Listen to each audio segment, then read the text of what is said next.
오늘 본문은 시딤에 도착한 이스라엘 백성들이 모압 여인들의 유혹에 넘어가서 음행에 빠지고 바알을 숭배하게 된 안타까운 사건을 말씀합니다. 사실 오늘 본문에는 모압 왕 발락의 사주로 이스라엘을 저주하려고 했다가 오히려 축복을 한 이방인 점술가 발람이 더 이상 등장하지 않지만 이 사건의 배후에는 발람이 있었다고 민수기 31장이 말씀합니다. 발람의 마음속에는 여전히 발락이 약속한 재물과 명예를 놓치고 싶지 않다는 생각이 가득 차 있었기 때문입니다.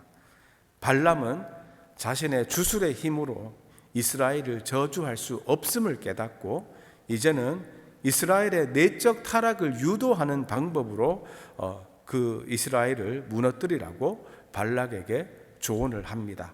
결국 발람의 계획대로 이스라엘 남자들이 모압 여인들에게 홀딱 넘어가서 바알을 숭배하게 됩니다.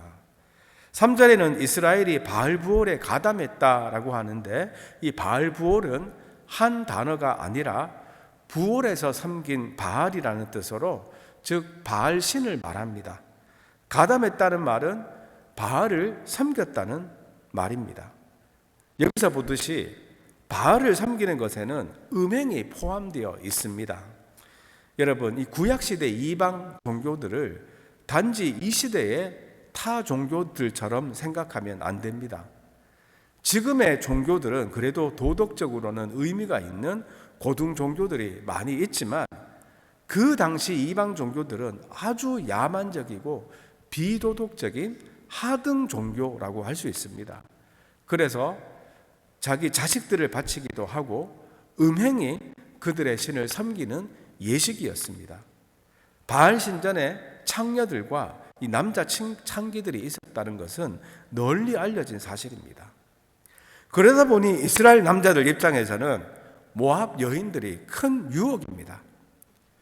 거친 광야 생활을 하며 화장 한 번 못했던 이스라엘 여인들과 마음껏 치장하며 사치 부리며 살았던 모압 여인들 중에 누가 더 매혹적이겠습니까? 말할 것도 없이 모압 여인들입니다.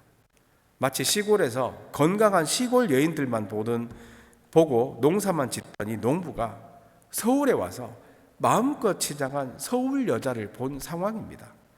그런데 이 서울 여자 같은 모압 여인들이 이스라엘 남자들을 촌놈이라고 무시하고 튕기는 것이 아니라 같이 놀자고 꼬시니까 다 넘어갑니다.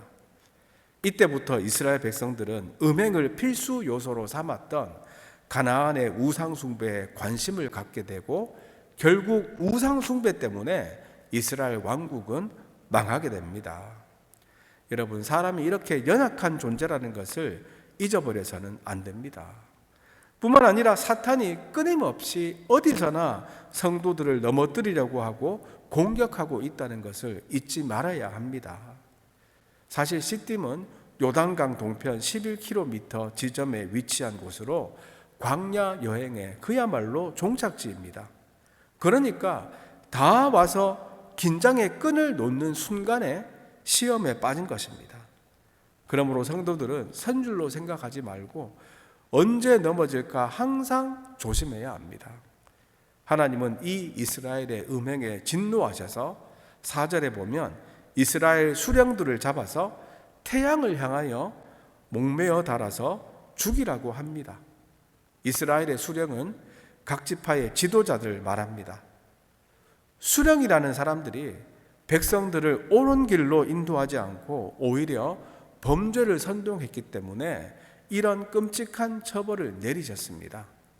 이렇게 약속의 땅을 눈앞에 두고 방심과 자만에 빠진 이스라엘 백성들은 모압 여인의 유혹에 넘어가 누가 먼저랄 것 없이 성적 범죄와 우상 숭배에 동참케 됩니다. 그래서 하나님은 이스라엘 재판관들에게 바알 부올에게 가담한 사람들을 찾아서 죽이라고 합니다. 이 재판관들은 모세의 장인 이드로의 권고에 따라 세운 천부장, 백부장, 50부장을 말합니다. 그러니 바알 숭배자들을 감정적으로 처형하지 말고 적법한 과정과 판결을 거쳐서 처형하라는 것입니다.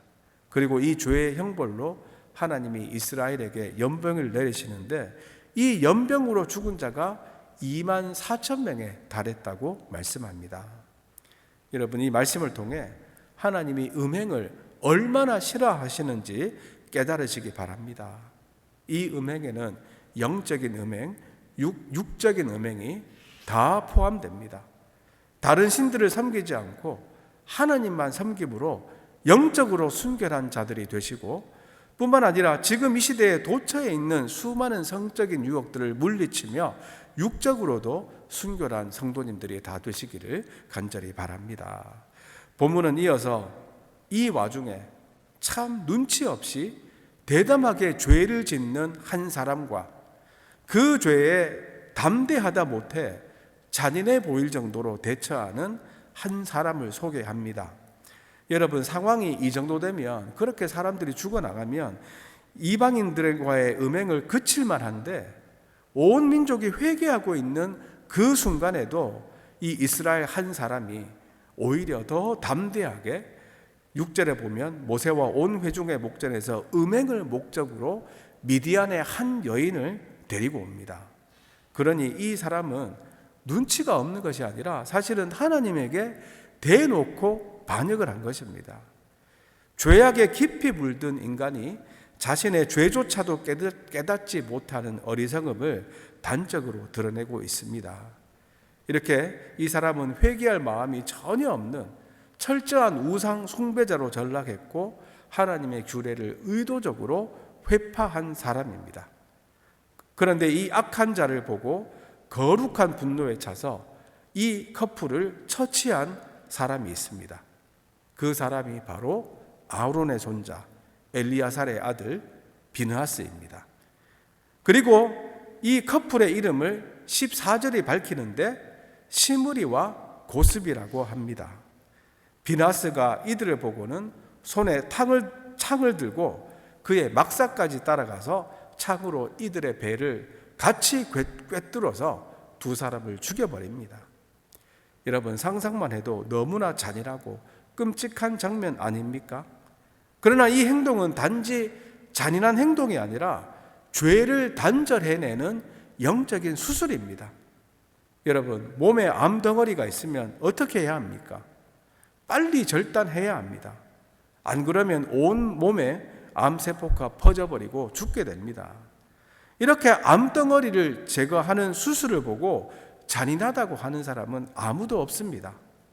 그래서 하나님은 거룩한 의분을 품고 범죄자를 처단한 비느하스를 칭찬하고 이 비느하스의 처단 후에 연병이 그쳤다고 합니다.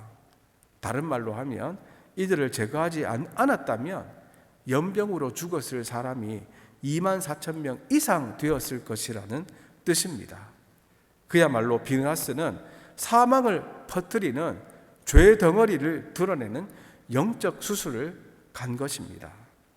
그렇다고 해서 여러분, 오늘날에도 공동체에서 죄 지은 사람이 있으면 비느하스처럼 잔인하게 죽여도 된다는 뜻은 절대 아닙니다. 아프리카에서 선교하시는 이 선교사님이 이런 말을 하십니다.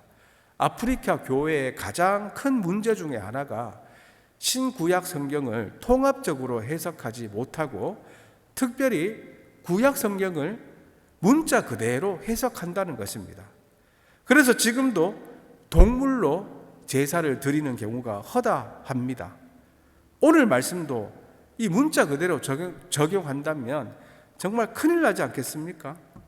비느하스는 거룩한 분노를 가지고 죄인 시므리를 처단했지만 이제는 우리가 이렇게 직접 죄인을 처단하면 안 됩니다.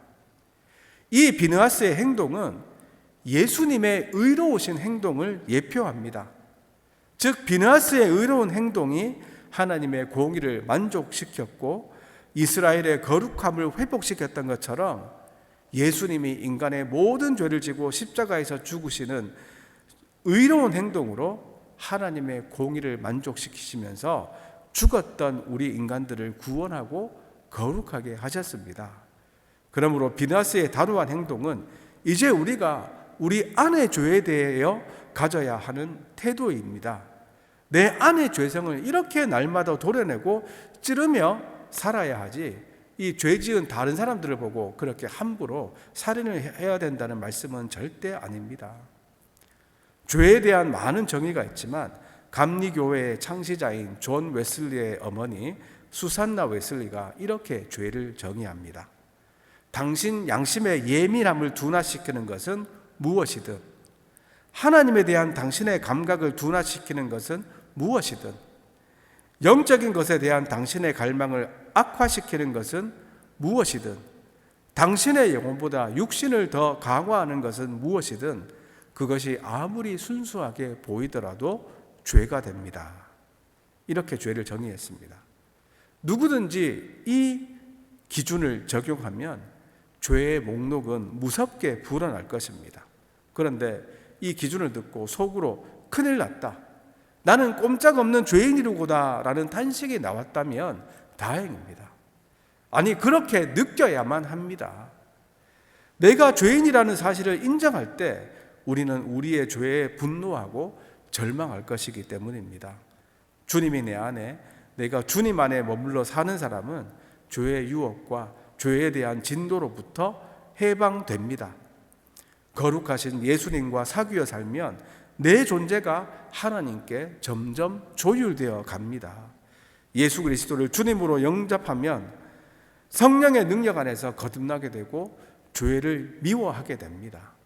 성령의 능력으로 우리가 생각하는 것과 말하는 것과 행동하는 것에서 하나님의 형상이 드러나게 될 것을 믿으시기 바랍니다. 이제 말씀을 맺습니다. 우리가 인생의 광야길을 가는 동안 언제나 사탄이 우는 사자처럼 삼킬 자를 찾고 있다는 것을 잊지 맙시다. 시딤에 도착한 이스라엘 백성들은 이제 거의 다 왔다며 긴장의 끈을 놓치자 발람의 계략으로 모압 여인들에게 유혹되고 바알 숭배에 가담하게 됩니다. 선줄로 착각하지 말고 넘어지지 않도록 언제나 조심하며 영적인 순결과 육적인 순결을 지키며 살아가는 성도님들 다 되시기를 바랍니다. 그리고 시므리와 고스비를 거룩한 분노로 처단한 비느하스를 함께 나누었습니다. 무엇보다 내 안에 있는 죄에 대한 거룩한 분노를 가지며 날마다 내 죄를 도려내며 살아가시기 바랍니다. 비느하스의 공의로운 행동으로 하나님의 저주가 끊어지고 평화가 선포되었듯이 예수님이 십자가에서 형벌받고 하나님의 공의를 만족시킴으로 우리가 평화를 얻게 되었다는 사실을 잊지 말고 성령의 능력으로 날마다 죄를 멀리하며 살아가는 저와 여러분들이 다 되시기를 주님의 이름으로 축원드립니다. 기도합니다. 하나님 아버지, 감사합니다. 음행이 가득 찬 이 세상에서 주님의 순결한 백성으로 불러주시니 감사합니다. 그러나 사탄이 우는 사자처럼 삼킬 자를 찾고 있음을 잊지 않고 선줄로 생각하지 않고 넘어지지 않도록 늘 조심하는 겸손한 성도들 다 되게 하여 주시옵소서. 죄에 대한 긴장의 끈을 놓지 않고 영적인 순결과 육적인 순결을 지키며 살아가기를 원합니다. 거룩한 의분으로 시므리와 미디안 여인 고스비를 함께 창으로 찌른 비느하스의 거룩한 분노도 함께 나누었습니다. 비느하스의 공의로운 행동으로 연병이 그치자 평화가 임하였듯이 이제 예수님의 공의로운 행동으로 우리들에게 저주가 그치고 하나님과 평화롭게 됨에 감사를 드립니다. 이 은혜에 감사하며 이제 내 안에 있는 죄에 대해 거룩한 분노를 가지며 죄를 미워하며 다스리며 살아가는 성도들 다 되게 하여 주시옵소서. 오늘도 저희와 함께 하심을 믿사오며 감사드리오며 예수님의 이름으로 기도드리옵나이다. 아멘.